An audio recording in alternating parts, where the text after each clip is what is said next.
Hey everybody, welcome to Brainfood Live on Air, bringing it to you every Friday, no fail. It's episode 368, folks. And today I've been looking forward to this show for a very long time, over a month, as a matter of fact, because this is one of those shows that's really based on some amazing content that you, members of the community, have produced. Now, all of us, of course, are extremely interested in how LinkedIn works, particularly the mighty LinkedIn newsfeed. I think a lot of us generate a lot of our content in on there. We get a lot of our business opportunities from there, and of course, as recruiters, we're wholly dependent not only on using LinkedIn as a place to find candidates, but also as a place for us to distribute content and to build our presence and build our brand. And so today we're going to have a kind of a two-part show where we're going to do a report review from my friend David Arnaud, who's going to go through a bunch of stuff that he's done, some amazing research he's done with his business on how LinkedIn's algorithm is currently working as of Q1 2026. And then we're going to switch into a panel debate where we'll discuss exactly how that impacts what we should be doing if we want to increase our visibility and increase our reach. So that's Brainfood Live, folks. I hope everyone can hear and see me okay. Let me know in the comments if that's the case, by the way. If you're watching this on Crowdcast, do let me know whether the audio and visual is fine. We should be blasting this out on a number of LinkedIn. So I'll be live streaming this on my own LinkedIn. So if you're watching it on there, do say hello. Let me know if the audio and visual is okay. I do believe Rob Walker and I think Amy Wiedner is also live streaming this as well. So thanks, Rob and Amy. If you're watching it on any of those two live streams, let me know in the comments. And we should be good to go. Okay, thank you very much, Nicola. Thank you very much, Anesthesia. Thank you, Rob. I think audio looks pretty good from here. And hello, Misha from Mexico City. How exciting! It's been like 20 years since I was last in Mexico. And Misha told me when I saw her last that actually she was on like a 6-week sabbatical over in Mexico. I was like mega jealous. But she's dialing in from far away. So I'd be very interested to hear her as we go through.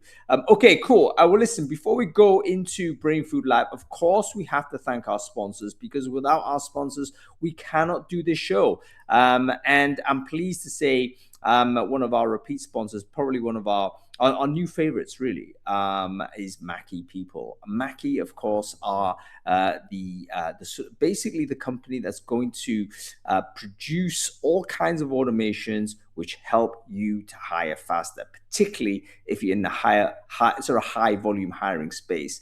Tremendously exciting company. Started off really as a AI interview screener, but I think they're doing so much more now. But rather than have me kind of mangle the value proposition of Mackie any further, why don't I bring on one of their founders and he can tell us all about it. So Ben, I've just sent you an invite. There he is. There he is, Ben, the Chino. How you doing, Ben? By the way, I have to say, congratulations on the hairstyle. Wonderful volume there, great curls, lots of character. This is good. Thank you. It's amazing, Hong, how each time I come on the show, you always comment on my hair. So thank you very much for that. This is only because I have a problem, man. I'm becoming having a phobia with this. I need to I have no hairstyle. Like I need some help.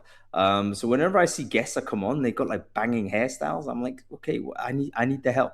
What's going on? Anyway, Ben, great to see you. For the folks who don't know you, can you introduce yourself? Like, who are you? What it is you do? Sure. So hello, everyone. My name is Ben. I am one of the co-founders of Mackie, and I lead everything tech. For those of you who don't know Mackie, we are an end-to-end agentic orchestration platform that literally autopilots hiring operations for our customers. We indeed started with screening. We went into assessment. We're now touching to interviewing. And the idea is really to help run the end-to-end hiring flow for some of the largest companies in the world. So this is what we do. And by the way, Hung, every time I come on your show, I always bring gifts. So this time I'm bringing a new gift. which is about the EU AI Act. Because honestly, I mean, in How the is that a past gift? few, You're going to give us a I gift. You're mean, going to give us regulations. What are you talking it, about? so the thing is, for the past, I think 2 months, I've literally spent more time talking about, that regulation than actually building the product, right? And so I think that it's high time that we try and, make that as clear as possible about what it is, what it means for vendors, what it means for deployers. So most of you on the show today. And so what we're going to be sending to your audience is a package that literally gives you everything you need to know about the regulation, about what you need to ask to your vendors, right? Because the line is super thin about what you need vendors to do, but also what you need to do, right? And I think when you think about when the high risk system regulation comes into play, it's in August. And that's literally tomorrow, right? You have 5 months to prep for that. And so we want to help people prep. And hopefully we can go back to building instead of talking about what this regulation does. So look out for an email coming from Mackie, and you should have everything that you need in order to really grasp what's coming in August. Yeah, super valuable. And I think, you know what, the vendors have got such an important role to play on this, Ben, because a lots of operators, they're busy doing all kinds of different things. They don't know what sort of how to play it. So great leadership from you guys to basically say, look, here are the things that you must do, and here's the direction of travel. And I guess from a vendor side, you've got to just build according to the compliance framework, don't you? So it makes sense for you guys to stay within there. Any highlights that you can drop straight away on the top end, Ben? I mean, what generally should companies or operators be thinking about getting into place? They're going to read the document for sure, but do you have anything on the top of your head that you might want to share for the community here? Yeah, sure. So I think, when it comes to vendors, and I hope you guys can see my screen, there are a bunch of things that you need to ask. But the most important ones are going to be, are you guys doing AI testing, bias mitigation, right? And that's super, super important, especially as you venture into AI screening, AI interviewing, and so on, because you don't want to have, a player that basically just use a GPT wrapper and that's it to actually do those very critical operations. Then obviously you need to ensure that there's human oversight, and that there's transparency both in terms of what you say to candidates, but also how you can explain what is happening behind the AI, right? So that's really like on the vendor side. And on the deployer side, there are a couple of things that you need to ensure that you're doing. The main important ones are going to be, one, make sure that you actually use the tool as you're intended to use the tool, and that's very important to follow the instructions that are given by the vendor. Two, that you're able to provide explanations whenever a candidate asks for those. And so again, that ties back to what the vendor is able to give you. And last one, really being transparent, informing end users, and just being very upfront about the fact that it is a reality, right? Today, you need AI in order to perform, and you need AI in order to absorb the inbound that's coming. But at the same time, you need to do so in a responsible way. So everything will be detailed. Look out for the package coming from Mackie.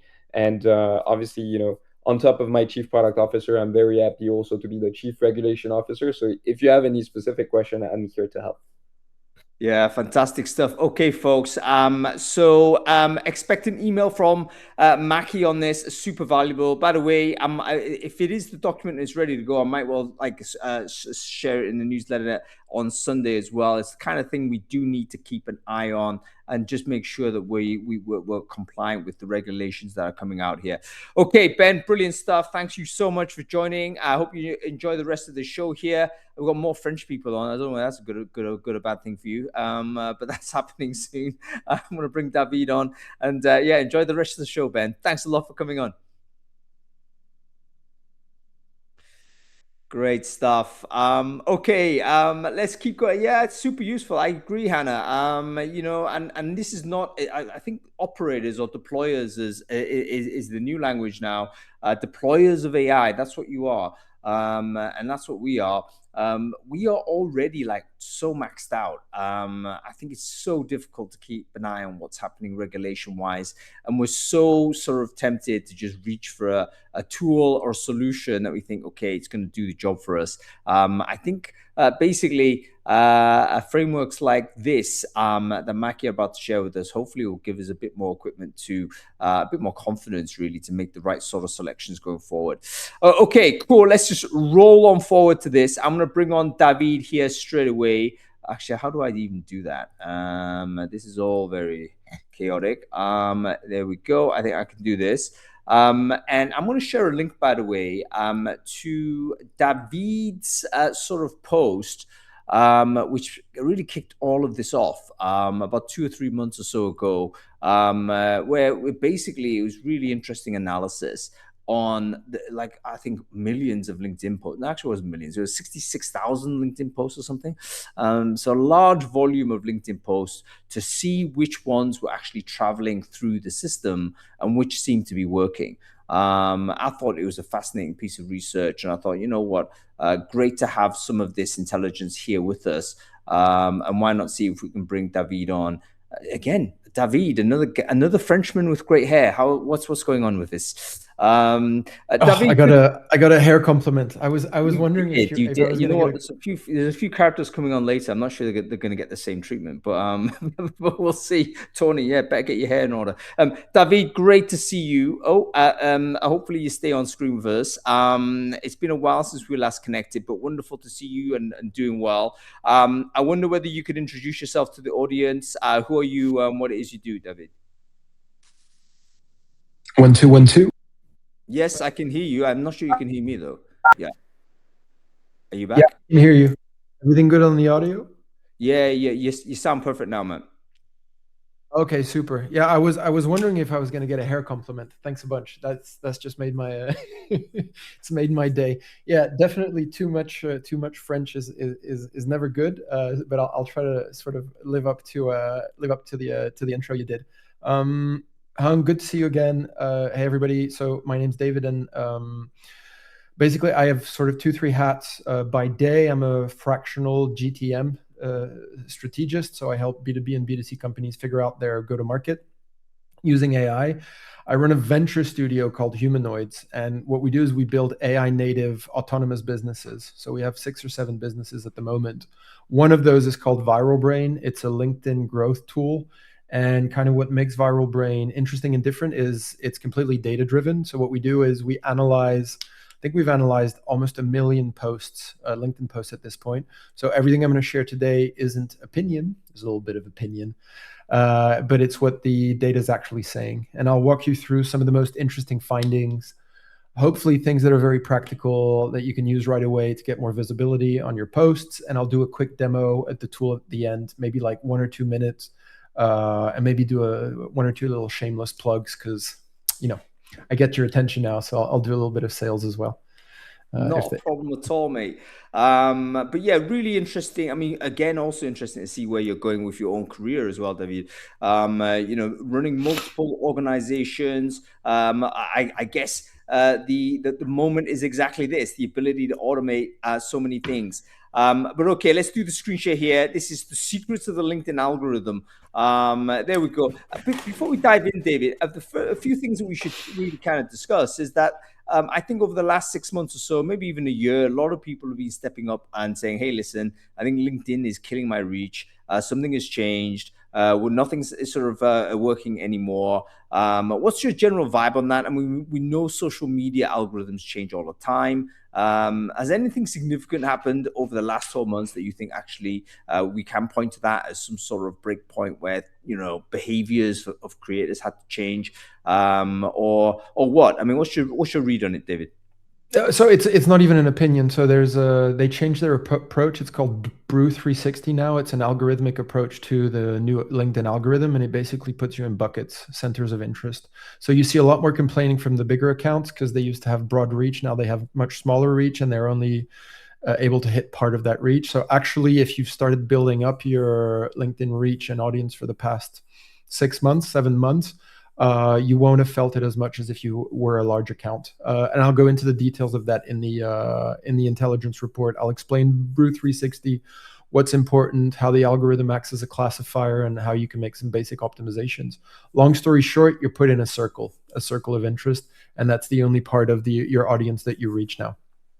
Yeah, really interesting stuff. Okay, David, let's just roll forward. By the way, folks, if you've got any questions for David, use the Q&A function at the right-hand side of the screen here. I mean, we are all obviously on chat, but let's isolate the questions on the Q&A so that we can kind of go to them and we don't lose the questions in the thread that you might have. So, okay, David, click through this. Let's see what we've got, man. Cool. How much time do I have? I know you already told me 2-3 times. Do I need to powerhouse through it, or can I spend a good 20 minutes? You can slow walk this. I mean, if you're too slow, I'll move you along, David. But yeah, let's get on cool. with, let's make sure we don't miss anything out. All right. First of all, proof is in the pudding. I'm not a huge LinkedIn account. I'm at 2/3 of where Hung is, for example, but I've only been taking it seriously for the past year, I would say. So it took me maybe 7 years to get to the first 20K. And then since last year, I've actually started taking it seriously. So I went from 20K to I'm at 43K followers now in about a year. And I think I'm hitting about 3.4 million impressions now over 12 months.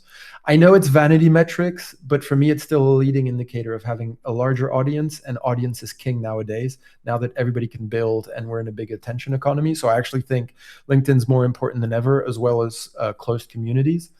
The interesting thing is kind of the acceleration here. This is when I started actually applying what our data is telling us over here. And by the way, we've cooked all of this data into the tool that we've built that's called a Viral Brain. So I'm going to share a lot of information with you.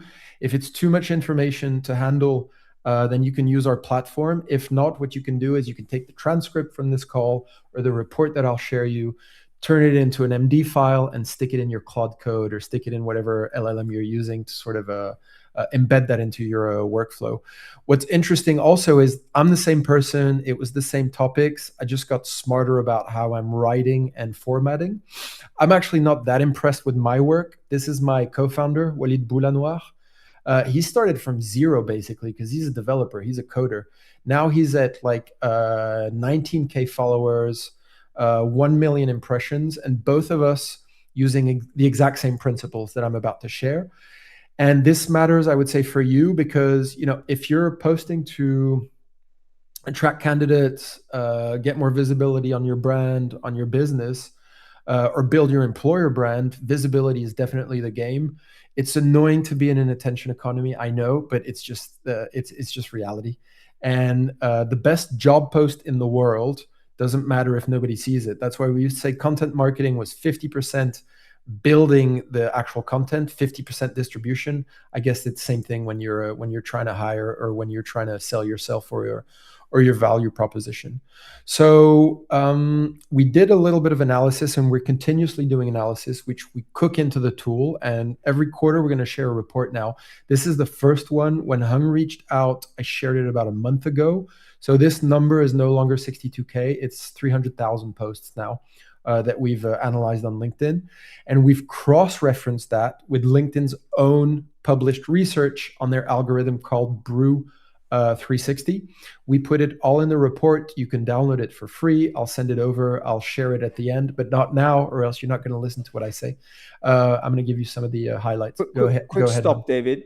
So we are talking about these posts. How are you actually ingesting these posts? Like, can you give us a bit of insight there? Nope. We're analyzing posts in using an API. Yeah. So basically, but is it a random selection of posts, for instance, or is it good question on methodology? Okay, so I can answer that one. So if you go to Viral Brain, you can actually see who we're. Oh, we seem to have lost David here.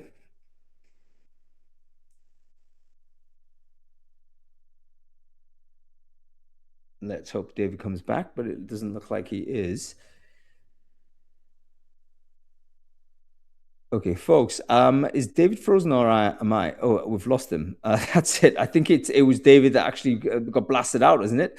Okay, well, that was very exciting. I'm sure David will return with more revelations, but he's currently off screen. Let me see if I can retrieve him. And we'll get there from it. Okay, folks, we might as well open this out to debate. With regards to sort of LinkedIn sort of posting, we all know things have changed. This Bruce 360, I need to get my own head around it. But what is it? How have you changed your approach in posting, when you saw that some of your posts were actually losing reach? Did you have a sort of a policy change? Were you posting more? Were you posting less? What kind of things were you doing or have you done that makes any difference? I've got to be honest, I don't think I've changed my stuff in any way. It's more like I've just, I continue to be fairly high volume, to be honest. So I think my general vibe is just like quantity. So it's probably not a positive thing for a lot of, I think, people to know. But yeah, just get stuff out. So generally speaking, that's been my approach. But be interested to know what you're doing. Okay, I think David's back. David, you're back. Too many things sort of flying around in your Chrome browser, bro. That's probably what it is. But great to have you back. And yeah, let's jump straight back in. So essentially, where were we? We were talking about. You were asking me about methodology, and then the chat was saying it wasn't kosher. It is kosher. I just don't want to share too much about the methodology. But what I'll do is I can just show you. So you can already go to Viral Brain today, and you can check out, you can explore heroes. So you can see everybody's, whose LinkedIn content we're sort of analyzing. So we take the top 30, 40 from the past 2-3 months from all of these users over here. So you go to viralbrain.ai/app/heroes. And one of my heroes is, of course, hung over here. And then I'll do a little demo later, so I can show you your writing style, how you write, et cetera, et cetera. And what's pretty cool is I can actually create a similar post to your best content, because one of the ideas we had with Viral Brain was we all have these heroes whose content we wish we could emulate on LinkedIn. What if I could actually emulate one of your posts, but with my style and with my tone and with my style? Really, and I'll talk a little bit more about methodology in a little bit. I will show everybody a little bit under the hood of how we build this. Before I do that, a little bit of a disclaimer. So none of this is gospel, right? So we are also figuring it out as we go. And one thing I'm not going to talk about during the presentation is I'm not going to talk about commenting and commenting strategies. I know there's a lot of questions around commenting strategies, but it's not something that I'm going to talk about. So everything here is based on correlations from real data. The algorithm's AI driven. Even LinkedIn's own engineers don't fully understand every decision. I've had a chat with 2 or 3 people who are ex-LinkedIn or currently at LinkedIn, but the algorithm change was to improve the quality of what we see on LinkedIn. To be fair, compared to all the sort of broetry that was online about a year and a half ago, I know a lot of people are sort of complaining about AI slop on LinkedIn. I actually think the quality's gone up. It's much more actionable, it's much more educational, and it's less selfies telling you that how picking up their kids yesterday taught them everything they know about B2B sales. So I actually kind of like the way that the content on LinkedIn's going at the moment. The one thing I don't like personally is the automated comments. I think those are really cringe, and they're hurting sort of the back and forth that we see, and they're so easy to spot. Okay, let's go into the actual details. The biggest thing that most people don't know, even some of those gurus, I've seen them posting recently, like they just found out about this. This has been going on for the past 6, 7, 8 months. You can go check if you do like Brew360 LinkedIn file type PDF on your Gemini or on your Google, you can find the research. LinkedIn completely replaced its old ranking system with a single AI model, and it's called Brew360. So what's changed? Under the old system, your post had about 1 hour to approve itself. That's why we saw all those engagement pods. If you didn't get enough likes fast, you were dead. And now what's happening is the posts are resurfacing days later. So the AI is reading what your post actually means, not just how many people liked in the first 60 minutes. And the most important change is that your profile is now acting as a classifier. So the algorithm is matching your content to readers based on how well your post aligns with your profile. That's why I was talking about buckets, about circles.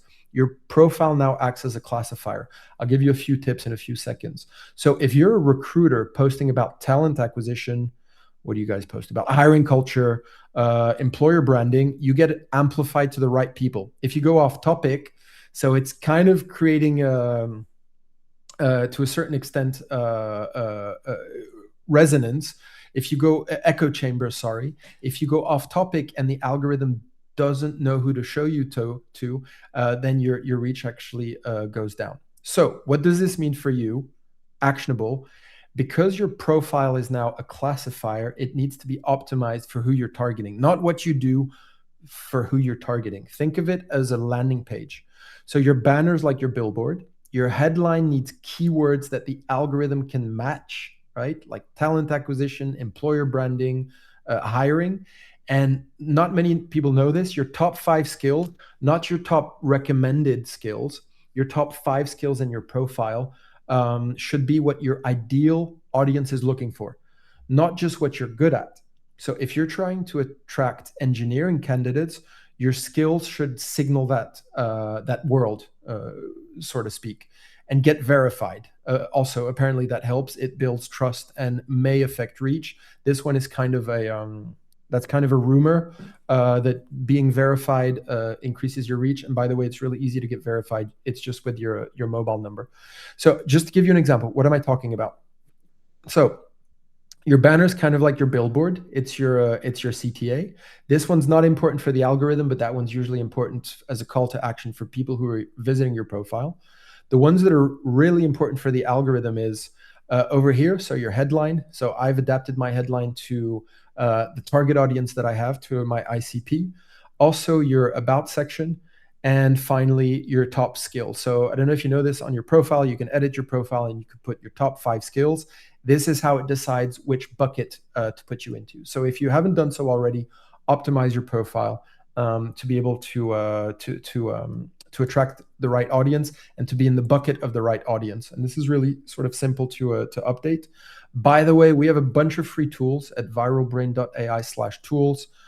We have like a banner generator tool, LinkedIn headline optimizer tool, LinkedIn bio optimizer tool, et cetera, just to make your lives a little bit easier. So that's the power law of what I'm presenting today. Make sure you optimize your profile for your ICP so that you fall in that bucket and the LinkedIn algorithm classifies you in the right with the right audience.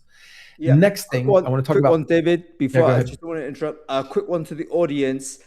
Were you aware that your LinkedIn profile itself is now an important contributor to the reach of your content? It's a classifier. I certainly wasn't. I mean, if you look at my profile, there's not a lot of TA in there, and it should be. I'm literally putting some graffiti in my about page. I probably need to correct for that. So there's a lot of things I think here that's super interesting. But yeah, let me know in the comments. Was this open information to you, or is it kind of a new idea for you?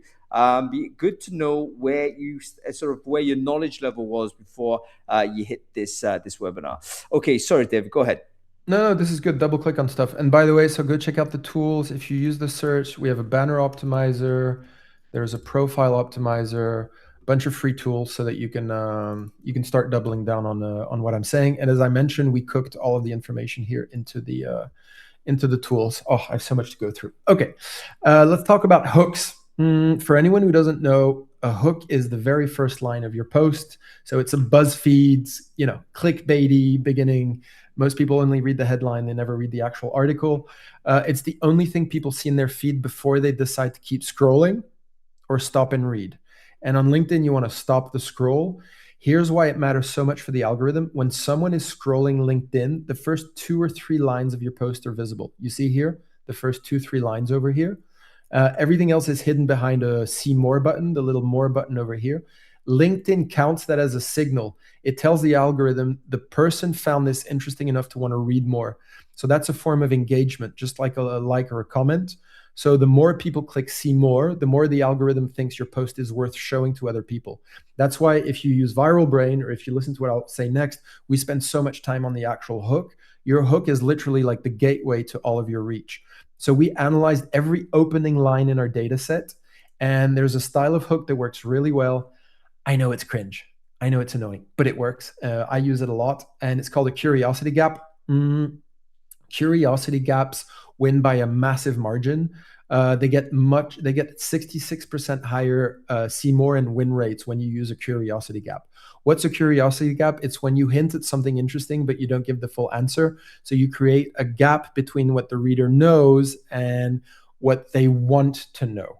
And the only way to close that gap is to hit read more. I'll give you a bunch of examples over here. So usually what you want to do is line 1, emotional punch, contradiction, curiosity, blank line, the gap. So I'll give you a few examples. This are a few I posted a while back. Pizza orders have spiked around the Pentagon. Blank line. You know what that means. Tell me what that means. Of course, somebody's going to click more. I've been using AI for 1,000+ days. Blank line. I canceled most of my subscriptions. You're going to click read more, right? Because you want to know what happens next. This one, more followers equals way more engagement, right? Nope. These are the posts analyzed, say otherwise. For example, more. Hung, I think you clicked on this one. We 100x our organic reach, SEO, GEO without writing blogs, space. Here's the exact playbook we used, and so on and so forth. So this is kind of the first step. If your hook's not good, you don't get you don't get people hitting read more, you don't stop the scroll, the algorithm doesn't like you. You didn't even need to build that post in the first place. And it's a shame, because if you spend a lot of time on your post, it's a shame that they don't get seen more. I could give you an example from, so I ran this one twice over here. And one time I focused on the hook, and another time I didn't focus on the hook. And when I did focus on the hook a little bit, so where is it? Yeah, you don't need 200. No, it wasn't this one. It was this one. Most people using Claude Code are at level 2. They don't know it. We mapped out 10 levels of Claude Code mastery based on, please tell me more. And this one did really good, right? 200K impressions, 1,600 comments. It's what we call a lead magnet.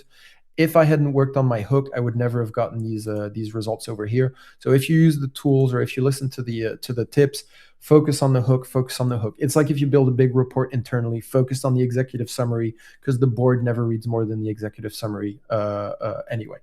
Cool. Next thing. These are smaller, right? Less important, but kind of interesting too. Posts that include a specific number in the hook are twice as likely to go viral or to perform well. Not vague numbers like specific ones.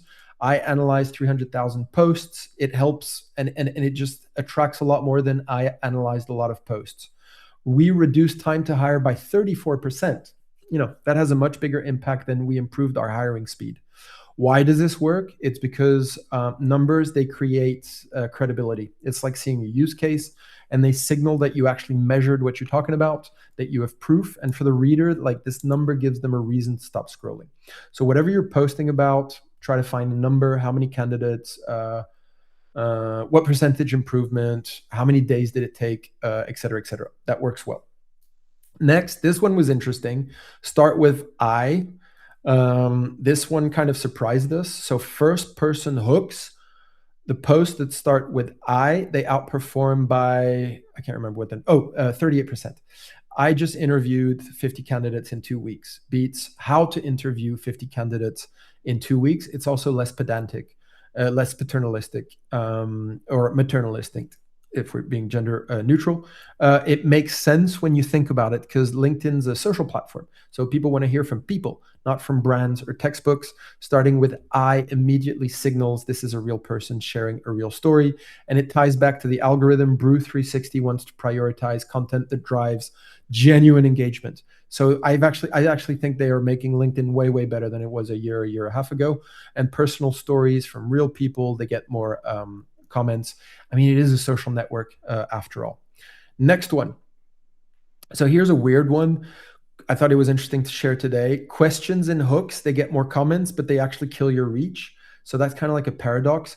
So what's happening is when you say something like, what's your biggest hiring challenge? And people reply with one-word answers like budget, speed, or ghosting, you get 50 comments, but the algorithm sees those comments as low quality engagement.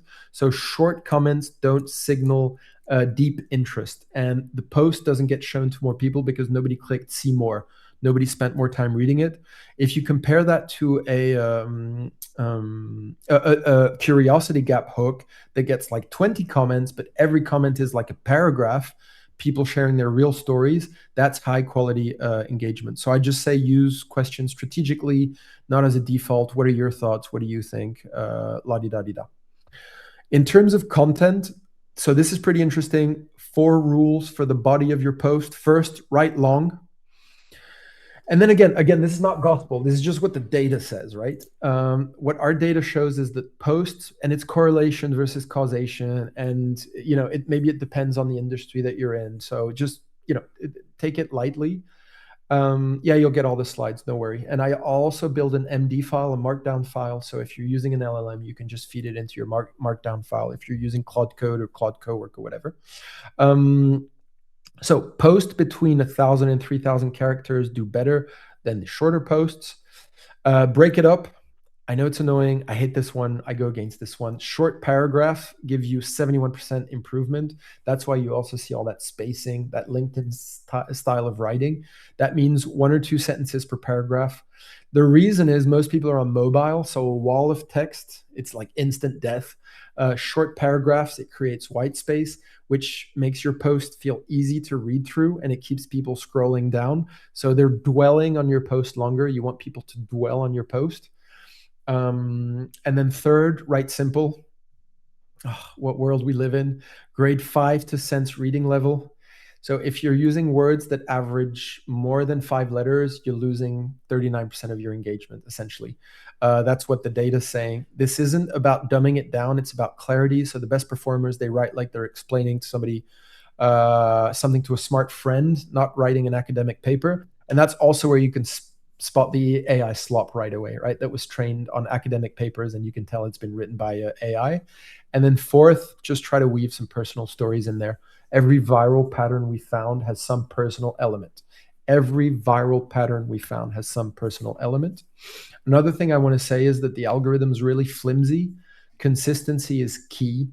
So you want to be posting 3, 4, 5 days a week, because it's like lottery tickets. And for some weird reason, your great post doesn't get picked up, and that post that you just did off the cuff in a few minutes does get picked up. It's also why we built Viral Brain. I'm not plugging it here. I'm just trying to explain. We built it so that it can be like a filler for all those off days where you can't build actual content. You want to be posting 3, 4, 5 days a week. That's really difficult. And that's why we built it to scratch our own itch. We had like 1 or 2 posts per week where we were building something that really meant something to us. And for all the other days we wanted filler content. You see something on YouTube, you see another creator posting something, and you think, I could have posted that. And the idea is you want your content calendar to be full, at least 3, 4, 5 days a week of actual content. Let me go back to the actual content here. So that's the content findings. In terms of format, format matters way more than people actually think. Long story short, carousels, they get 4 times the reach of text-only posts. Portrait images twice more than text-only post. It's pretty simple. You're on your mobile, doom scrolling on LinkedIn, and then what happens is you see a big image, and it's just stopping the scroll, and you're owning like 70% of the real estate on the screen. Educational infographics are doing really, really good at the moment. So if you can take something complex and simplify it into a visual, you've got the best shot at going viral or getting more impact. What else? And then, I don't like to use emojis anymore because it feels like it's been done by an LLM, but it seems that emojis in post perform well. Here's a little cheat sheet of what that looks like. Carousels, you want to use vertical images, and if possible, you want to use infographics. Is my post doing well? Here's some benchmarks. So this table shows you what normal, good, and excellent look like depending on how many followers you have. So if you have like 5K followers and your post got 50 likes, you can look at this table and see that that's actually kind of good. Or if you got 10 likes, that's below average. You can screenshot this, or I'll share it afterwards. Something else that's interesting, small accounts are winning. This one's really encouraging, especially if you're just starting out or if you don't have a huge following yet. Small accounts have a massive advantage in engagement rate. So our data showed that under 1K followers, your engagement rate is like, what was it? It's hidden under here. 300. I think it's this one over here. I think it's hidden behind my thing. 2.38%. So the idea is that there's a 400% difference on the engagement rate if you're a small account versus larger account. Why is that? It's because of the algorithm change.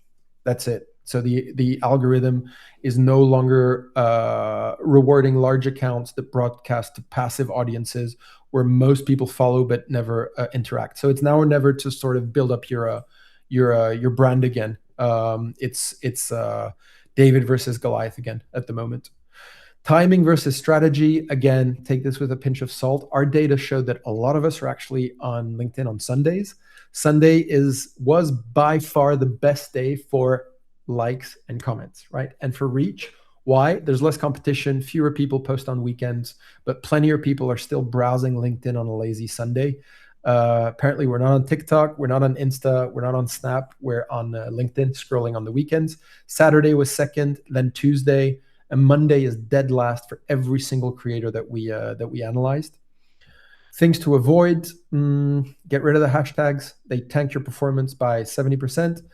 The algorithm reads your text directly now. Hashtags are basically like redundant. Thoughts as a closing question is dead. Corporate jargon, just kill it, and then don't post on a Monday. Mate, my premium newsletter, my secondary newsletter goes out Mondays. You just ruined my entire approach, David. I mean, I don't know about emails though. I don't have data on emails. Might be good. Anyway, maybe brilliant stuff, for Tuesday. Man. No, I really love this. Go on. Sorry, continue, David. No, it's all good. So if you're interested in this, we bake all of this into the tool. So essentially, I'll show you here. What we do is, like, when you start with Viral Brain, basically you put your LinkedIn in there. So you just drop your LinkedIn URL, and you put 2-3 of your heroes. And then what happens is we give you a few ideas on what you could be writing about based on what's trending and based on what you like to write about. We try to analyze your tone of voice. So we see how your tone of voice, what your tone of voice looks like. If you want to fine tune your tone of voice, the best way is to basically add text. So you click on add recent posts and you drop a few pieces of text and you rework your tone of voice to get your tone of voice right. But we've already analyzed your tone of voice and we're going to write like you've been writing for the past month or two. Then what you have is you have your post creator. You can build a post based off of a hero. So for example, I could take like a post from Hung, and I could take a mix of 3-4 of his latest posts, or I could take a post from like Greg Eisenberg, for example, take this post here and make a similar post just on the subject, not on the tone and style, or make a mix of multiple of his posts. Or if you want to be a bit more creative, a recent YouTube video you saw, a recent article, a recent Reddit thread image. You can also do a voice note. So I want to write about an analogy between how hard it is to recruit nowadays and the Peloponnesian Wars, something like that. And then I'm going to transcribe to use, and then I'm going to hit generate, and it's going to create a post for me. Kind of an interesting post there. So then what you do is the post gets created. We give you a bunch of tips based on all the algorithmic tips I gave you here. So you can accept those tips, or you can click here to see more details about what are we actually suggesting here. So you can apply this, or you can ask why this. So this is a little bit like your post editor in here. What else can you do? You can chat with the post. I like it, but I want you to refine the post a little bit and give it a little bit more meat in the middle, something like that. And then when you're happy with it, you can either reanalyze it or you can save it to draft. So I can go ahead, click here, save it to draft.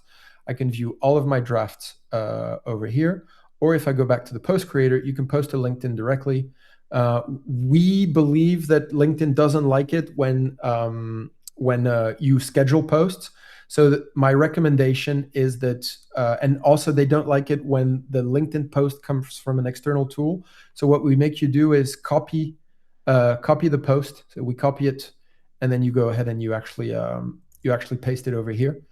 And another cool thing you can do is you can create images. So based on the post here, we got a bunch of templates. So you just click here and you can create that actual image. Portrait, landscape, square, et cetera, generate the image, and then you'll see you can edit your image as well. So there's a little like brush tool so that you can edit the image. 60 more seconds on Viral Brain. You can also build carousels if you go to the carousel maker over here. Over here, you've got all of your assets. So all of the images that you've created will pop up over here. You've got your drafts over here. You've got your knowledge base here. So you can put your PDFs, company information, all of that stuff. The idea guy has no excuses. So that was the post it created. And I can, the image, sorry, I can go ahead. I can edit it. I can edit with the brush. What can I, yeah. And I could say like AI edit, get rid of that face. It's really ugly. And then I can apply it. And then when I'm done, I can save to assets. And then you'll see it pops up in my assets over here. So you start building assets for your, over here. Carousel maker, if you want to turn your post into carousels. And my favorite is really like my heroes. So I'm continuously analyzing a bunch of my heroes online. And when I don't know what to write about, I create a similar post either to my best performing post from the past, create similar post here, or from one of my heroes. I can create, if I can look at all of their recent posts that went viral and try to create something similar. Sometimes it's too similar, so you got to go back to the post creator and actually change it up a bit. If you use it, please use the check function to go back and forth, and try to get your score over here to like 85 and more. It means your post is ready to go viral. Main point is be consistent. Your calendar should be full of posts. You want to be posting 3, 4, 5 times a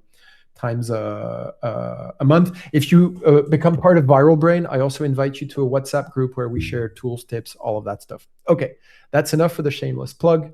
That was kind of like the live demo. I think I can do a few questions. Hung, can I do one more plug? One more? It got to be like 60 seconds, man, because we've got to bring other people on. But go ahead. Yeah, 60 seconds. Our venture studios also, we built something called Hire Cards. Since I'm talking to a room full of recruiters, the idea is simple. You don't have a talent shortage, we believe. You have a hiring alignment problem. And most of the roles, they fail not because there's not enough candidates, but because the team wasn't aligned on what's great looks like before they start searching. And so we've built a tool where basically we have a bunch of data sources, and you have a reality card that scores how hireable the role actually is, like a feasibility score out of 10 based on real market data from Adzuna, Jubal, Reed, LinkedIn. There's also a pay card, a skills card, et cetera, et cetera. Just go check it out. We're releasing this week. That's why I just wanted to plug it a little bit. And now I'm going to stop plugging, or else you'll never invite me ever again.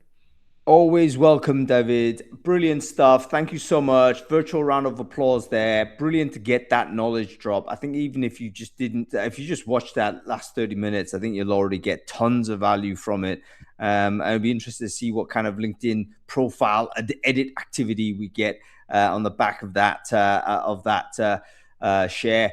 Brilliant stuff. Okay, David, we're going to move forward and bring on some of our other guests that basically have some, experience of building profiles. Like, how does it actually work? How does it work with other people that perhaps aren't particularly in the mentality to build profiles? So, there's a lot of people out there, CEOs, leaders, maybe if people from a different generation, etc.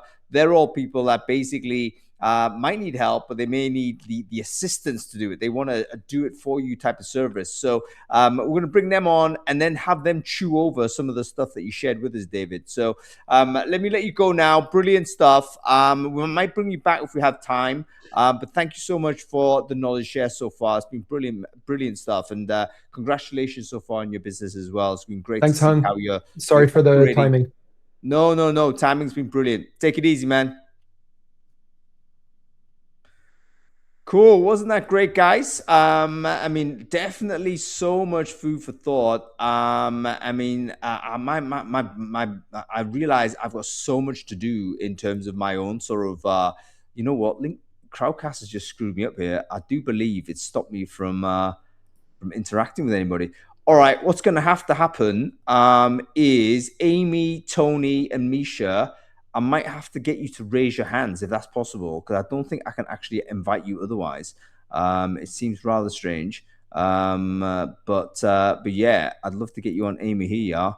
I can only ban you as a user. Like, how is that even useful? Okay, right. Tell you what, I'd love to find a way to do this. All right, here's what's going to happen. I'm going to take a risk, massive risk. It's open stage, so actually anybody can join the stage. But please don't join the stage unless you're Tony Restell, Misha Collins, or Amy Weidner. I think you should just come on down. There you go, Amy. Brilliant. Tony is here as well. I think Misha's here as well. And Misha with the tan is here as well. Good Lord. Great to see you, Misha.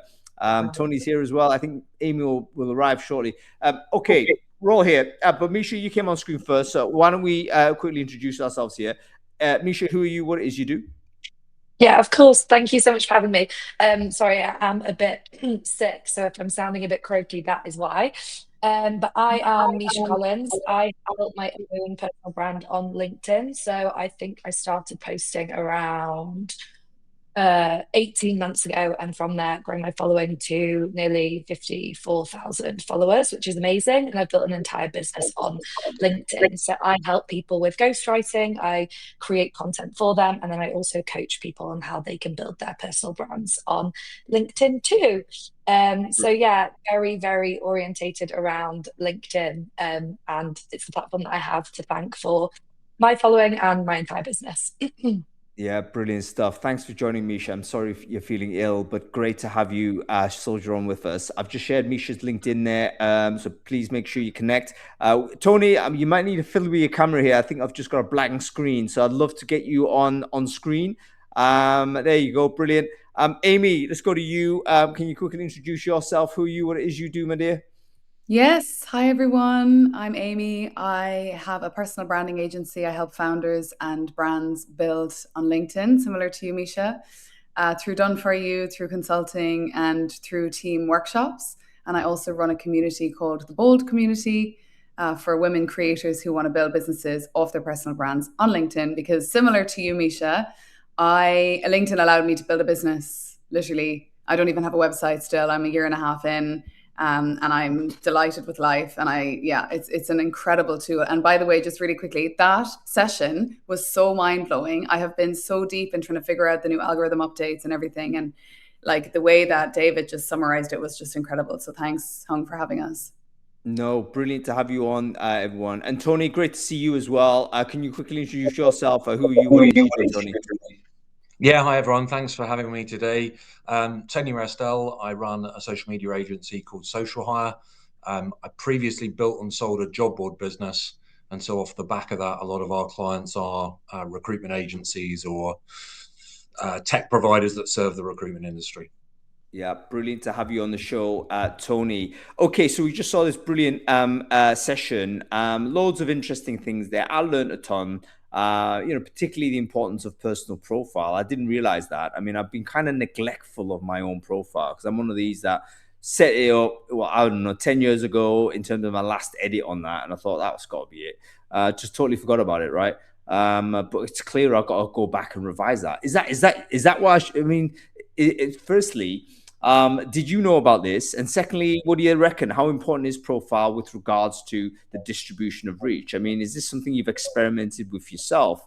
Or is it something that actually we weren't quite aware of? It's not really as far into the public domain as we might have initially realized. Thoughts on this? Tony, let's go with you first. Well, I'll give a really good example of it. So two of our biggest client types are management consultancies and recruitment consultancies. And I had one of our management consulting clients a few months ago on a call, and she said to me, Tony, I noticed you've completely doubled down on only serving the management consulting sector. You've completely stopped, trying to win any recruitment business. And I said to her, I haven't changed anything. But what's changed is the LinkedIn algorithm, because you're a management consulting partner and I on my profile say that I serve both of those sectors. But now LinkedIn is only showing you the posts from me that are relevant to what you do. It's not showing you everything that I put out there. And so, yeah, I completely agree with what David said there. The only thing I would add is that it's also your commenting behavior that influences how LinkedIn sees you. So if you comment on lots of the same kind of topics as what you actually post about yourself, that also helps build the credibility of how LinkedIn views you. Right, very, very interesting. So basically, if you're a free ranger that just roams around LinkedIn and starts popping in comments and posts everywhere, probably ain't going to work for you. You got to just like narrow yourself down, and I guess as niche down as possible. So niche expertise. I mean, I'm kind of disappointed by that, to be honest, because it kind of feels like, okay, everyone's going to have to just get in their box, so to say. But yeah, I can see it. I can see that's why LinkedIn might want to promote that, because an audience of experts, you can subscribe or follow or connect with whoever it is you want to see more of. That kind of make more sense as well. Amy and Misha, directly to you two, all of that stuff from David was brilliant, but there's going to be tons of people that are just never going to get on with it, are they? I mean, you know what I mean? It's like, it's important, but it's just not on the list of the long list of stuff that they've got to do. If you were to coach sort of someone of that mentality, they're not interested in the how-to and all the rest of it. How would you go about approaching them and sort of educating them on how LinkedIn needs to be taken seriously in the same way that all of us have been on that journey, where we weren't serious about it and suddenly it flicked on. I don't know when that was for everybody, but probably when we started a business and needed more attention and then thought, you know what, actually there's a science behind it. I've asked both of you, but let's go with Amy first on this, and then Misha, go you. Yeah, thanks, Hung. I suppose for me, I am my own kind of case study. I had been building my brand, I think similar to what David was saying, because I used to be a recruiter and I wanted a really diverse talent pipeline. So I would build my brand before it was even a thing back in 2014, 2015. And that's where I started to really realize the power of LinkedIn and the amount of candidates that came into my pipeline because of the stuff I was talking about, who wanted to work for the company simply because I was just being visible, was very, very profound. So I started building the brand and I realized I was actually in a position, even though it felt like I wasn't, I didn't have the website, I had no idea about how to build a business, but because I had built this brand, it was so, so powerful. And I always say to people, when you're thinking about, building your brand on LinkedIn, we are living in a trust economy. We are in the attention economy. We are in the trust economy. People are buying from people. I hate that expression, but it's so true. And a lot of this stuff probably today, it's been such an amazing session. And honestly, my mind is blown from what David has given us. But I think fundamentally, you have to understand 95% of purchasing decisions are based on how people feel. They're based on emotion. If you can connect with people, at the end of the day, whether you're selling B2B or B2C, it's a human being in this organization that is the budget holder. They are going to be talking about you because you made them feel something or because you added value to their life. And it is down to you as an individual. And what David said about putting I at the beginning of a post, having it from the person, it has never, ever, ever been more important to be that person today. And you see all these big accounts, you see Virgin and these big businesses, Microsoft, but it's actually the founders and the CEOs of those businesses that have the following, not the brands, not the companies. So if I was a founder in a business or someone who wanted to set up a business, like, you are the brand, you are the face of that, and you are going to be the person that people think about when it comes to them choosing a vendor. Like, it's not going to be the brand, it's going to be you, the individual who's actually building that. So I would say it is a hugely powerful platform. And it is the people behind the brand that is where the power is on LinkedIn. And if you just compare, like, the founders in the business and the brand, like, they are the ones with the big following. They are the ones that people make the decision on.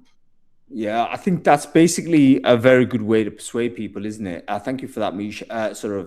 Amy. But going to you, Misha, like, if you could just, it's basically telling. There's a lot of CEOs and founders, I think, are a little bit reticent in a weird way. You know what I mean? They want to push the company forward first, the corporate brand ahead of them. But it looks as if we're moving towards pretty much a founder-led marketing these days, aren't we? Where, the personal brand of the leader of the business is equivalent to, or at least runs in parallel with the corporate marketing side of it. Have you encountered that type of person? And have you coached anybody to that effect, where you've got them to be a little bit more, I guess, front of house than perhaps their natural inclinations have been?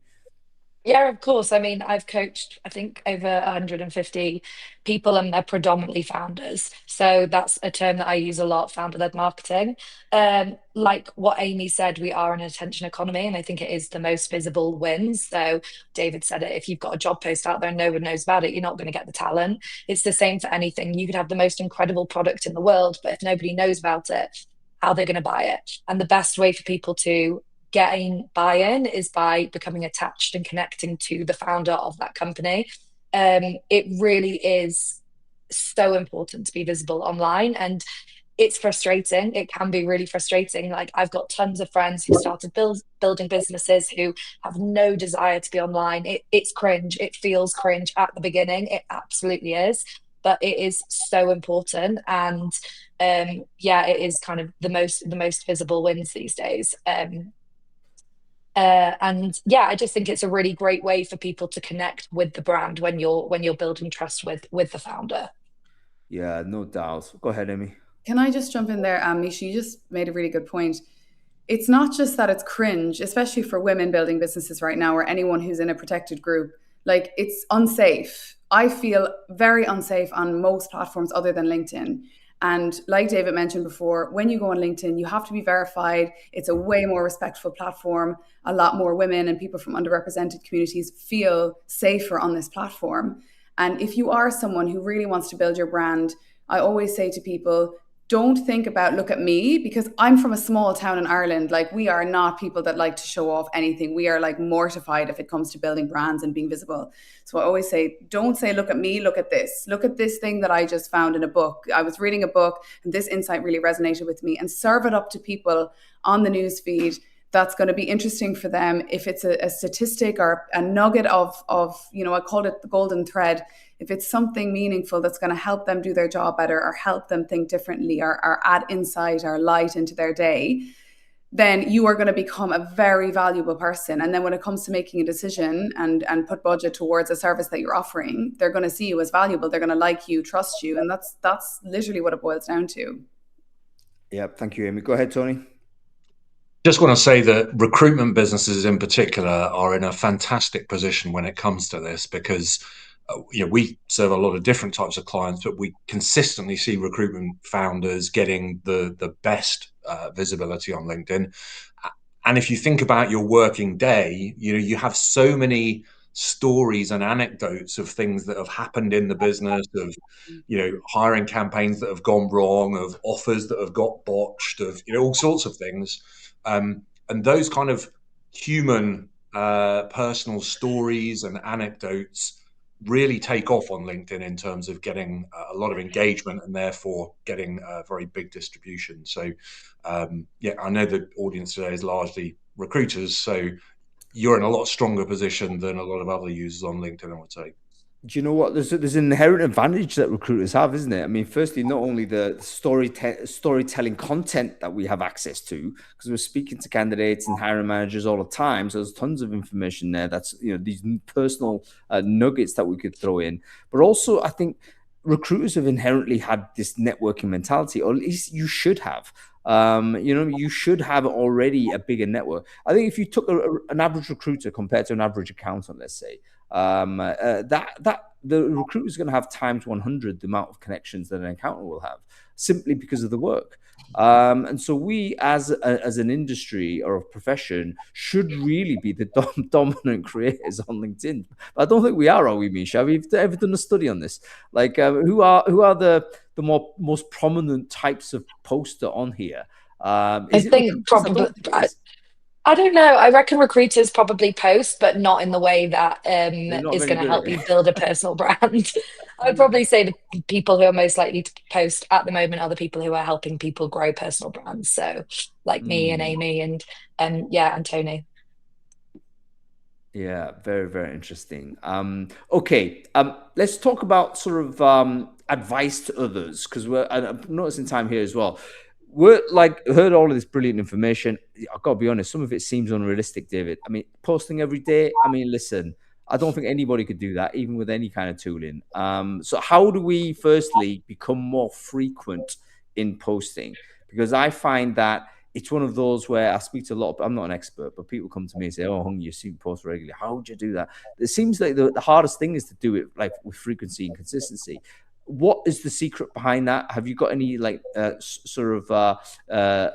on your own journey that you could share to basically increase the output? Misha, you got a thought on that?